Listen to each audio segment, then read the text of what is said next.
आज का आजाद सिपाही अखबार आपने पढ़ा क्या? पढ़ते रहिए अपना लोकप्रिय दैनिक अखबार आजाद सिपाही। नमस्कार, आजाद सिपाही के प्राइम बुलेटिन में आपका स्वागत है। मैं हूं राहुल सिंह।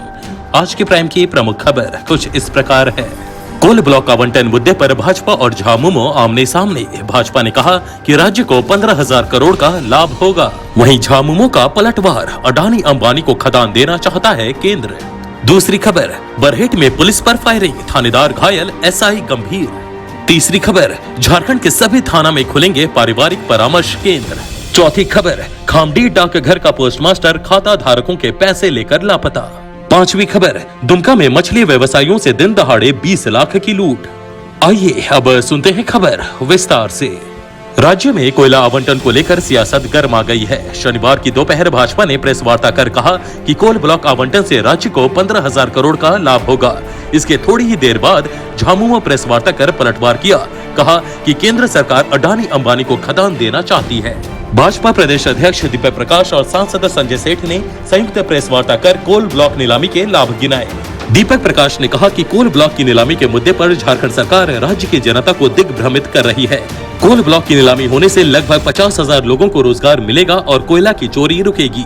बाहर से आए प्रवासियों को रोजगार मिलेगा। राज्य सरकार को राजस्व का भी लाभ होगा। उन्होंने कहा कि आत्मनिर्भर भारत और आत्मनिर्भर झारखंड बने, यह देश की चाहत है। बीते वर्ष देश में 958 मिलियन टन कोयले की खपत हुई। इसमें 707 मिलियन टन देश में उत्पादित हुआ और बाकी का दूसरे देशों से आयात करना पड़ा। इसके लिए 1.5 लाख करोड़ रुपए की विदेशी मुद्रा खर्च करनी पड़ी। वहीं संजय सेठ ने कहा कि कोल ब्लॉक की नीलामी राज्य और राष्ट्रीय हित में है। यूपीए के कार्यकाल में वर्ष 2004 से 2009 के बीच अवैध रूप से कोयले खदानों के आवंटन से 10 लाख करोड़ के राजस्व का नुकसान हुआ। कोल ब्लॉक की नीलामी से राज्य सरकार को प्रति वर्ष 15,000 करोड़ रुपए मिलेंगे। इससे राज्य में विकास की रफ्तार तेज होगी, पर इसे मुद्दा बनाया जा रहा है। उधर झामुमो के केंद्रीय महासचिव सह प्रवक्ता सुप्रियो भट्टाचार्य ने कहा कि भाजपा कोल ब्लॉक की नीलामी को लेकर जनता को बरगला रही है। केंद्र सरकार कोल ब्लॉक की नीलामी के जरिए औने पौने दाम में अडानी अंबानी को कोयला खदान देना चाहती है। उन्होंने कहा कि अभी कोल ब्लॉक की नीलामी का उचित समय नहीं है। जनवरी में कोयला का रेट प्रति टन $90 था, अभी यह $54 प्रति टन है। इस रेट पर नीलामी होने से फायदा सीधे भाजपा के पूंजीपति मित्रों को होगा। केंद्र को कोयले की नीलामी से पहले राज्य सरकार से बात करनी चाहिए थी। कोयले की कमर्शियल माइनिंग में 100% FDI होगा। कंपनियां कम दाम पर माइन से लेकर कोयला बेच देंगी। कमर्शियल माइनिंग से 60,000 लोग विस्थापित होंगे, तो क्या विनाश विकास का आधार बनेगा? देश में उद्योग धंधे की गति धीमी है। उन्होंने कहा कि केंद्र सरकार के फैसले के खिलाफ राज्य सरकार सुप्रीम कोर्ट में गई, तो इसमें भाजपा को मिर्ची क्यों लग रही है? कोयला गैस थोड़े है कि उड़ जाएगा। जब इंटरनेशनल मार्केट खड़ा हो जाएगा तो कोल ब्लॉक की नीलामी हो, रैयत का डिविडेंड फिक्स हो, रैयत कंपनी में पार्टनर बने तो हम कोयला का दोहन करने देंगे। झामुमो को विनाश की शर्त पर विकास मंजूर नहीं है। 15,000 करोड़ रुपए के लिए 3.25 करोड़ झारखंड की जनता खून के आंसू रोए, या झामुमो होने नहीं देगा। 3 जुलाई को कोयला मजदूरों की हड़ताल है। इसमें BMS शामिल नहीं है। यदि केंद्र सरकार नहीं मानती है तो आगे की रणनीति तय की जाएगी। अब नजर डालते हैं आज की दूसरी प्रमुख खबर पर। बोरियों के अपहृत अनाज व्यापारी अरुण कुमार साहा की तलाश में निकले पुलिस पर शनिवार को बरहेट में अपराधियों ने फायरिंग की। फायरिंग में बरहेट थाना प्रभारी हरीश कुमार पाठक और ASI चंद्र राय सोरेन घायल हो गए। ASI की पेट में गोली लगी है, जबकि थानेदार को सिर में चोट लगी है। SI की स्थिति गंभीर है। प्राथमिक इलाज के बाद साहिबगंज सदर अस्पताल और फिर वहां से रिम्स रांची रेफर कर दिया गया है।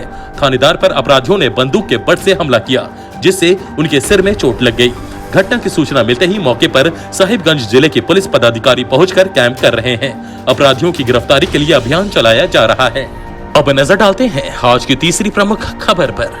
झारखंड पुलिस मुख्यालय ने सभी जिले के ASP, SP को अपने जिले के सभी थाने में पारिवारिक परामर्श केंद्र खोलने का निर्देश दिया है। IG अभियान के द्वारा सभी जिले के SP को भेजे गए आदेश में कहा गया है कि जिला के प्रत्येक थाने में एक पारिवारिक परामर्श केंद्र रहेगा। इसका मुख्य काम परिवार के छोटे मोटे झगड़े को परस्पर सहमति के आधार पर निपटारा करना होगा।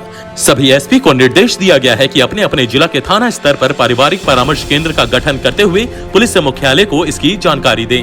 अब नजर डालते हैं आज की चौथी प्रमुख खबर पर। पलामू जिले के सतबरवा प्रखंड का खामडी डाकघर पिछले 4 महीने से लगातार बंद है।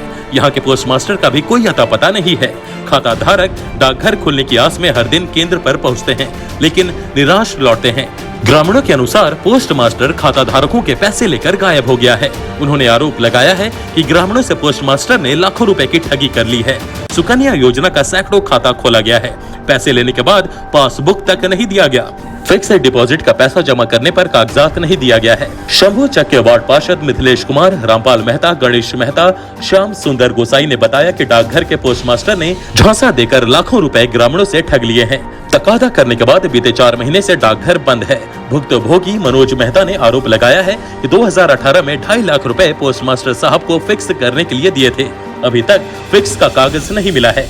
अजय प्रसाद सिन्हा ने 1 लाख जमा करने की बात कही। मकान मालिक रामपाल महतो ने बताया कि 9 महीने से डाकघर का किराया बाकी है। पोस्टमास्टर साहब के मेदिनीनगर स्थित आवास पर जाने से पता चला कि बिहार स्थित घर चले गए हैं। इधर सतबरवा उप डाकघर के पोस्टमास्टर दरोगा सिंह ने बताया कि खामडी डाकघर बंद होने की जानकारी है। डाक विभाग के उच्च अधिकारी को पत्र लिखा गया है। अब नजर डालते हैं आज की 5वीं प्रमुख खबर पर। मुफस्सिल थाना क्षेत्र के रिंग रोड पर AN कॉलेज के पास शनिवार को दिन दहाड़े मछली व्यवसायी से 20 लाख रुपए लूट लिए गए। दुमका के SP अंबर लकड़ा ने घटना की पुष्टि की है। उन्होंने कहा कि इस संबंध में जांच पड़ताल की जा रही है। उन्होंने बताया कि पीड़ित व्यवसायी की शिकायत के बाद छापेमारी जारी है। साथ ही अपराधियों के संबंध में जानकारी जुटाई जा रही है। जानकारी के मुताबिक कारोबारी दक्षिण भारत का रहने वाला है। मछली बेचने के बाद मिले रुपए वह ट्रक से लेकर घर लौट रहा था। इसी दौरान रिंग रोड पर स्थित AN कॉलेज के पास बाइक सवार 2 अपराधियों ने उसे रोक लिया और रुपए लूटकर भाग निकले। उधर घटना के तुरंत बाद मछली व्यवसायी ने इसकी सूचना पुलिस को दी। मौके पर पुलिस पहुंचकर मामले की तहकीकात में जुट गई है। अब नजर डालते हैं आज की कुछ चर्चित खबरों पर। गिरिडीह जिला अंतर्गत Brahma Diha open cast mine से 2000 टन कोयला गायब हो गया है। इस मामले में DGP MB राव ने संज्ञान लिया है। इसके बाद पुलिस मुख्यालय ने जांच का आदेश दिया है। बता दें कि 2000 टन कोयला जय मां गायत्री इंटरप्राइजेस के नाम पर जाली कागज दिखाकर गायब किया गया है। DGP ने संज्ञान लेते हुए मामले की जांच का आदेश दिया है। आदेश के बाद गिरिडीह SP ने इस मामले में सदर DSP को जांच करने का निर्देश दिया है। दूसरी खबर, बाबा मंदिर की आंतरिक एवं बाहरी व्यवस्था दुरुस्त करने की कार्य योजना तैयार कर शनिवार से काम शुरू कर दिया गया। निविदा के अनुरूप बाबा मंदिर में 9 तरह के कार्य किए जाएंगे। इसमें 4 कार्य रंग रोगन, फुट ओवर ब्रिज के ऊपरी भाग में लगी सीट को बदलने के अलावा संध्या मंदिर, महाकाल मंदिर एवं गणेश मंदिर के फर्श की मरम्मत की जाएगी। संस्कार मंडप के सौंदर्यीकरण का कार्य शुरू किया गया।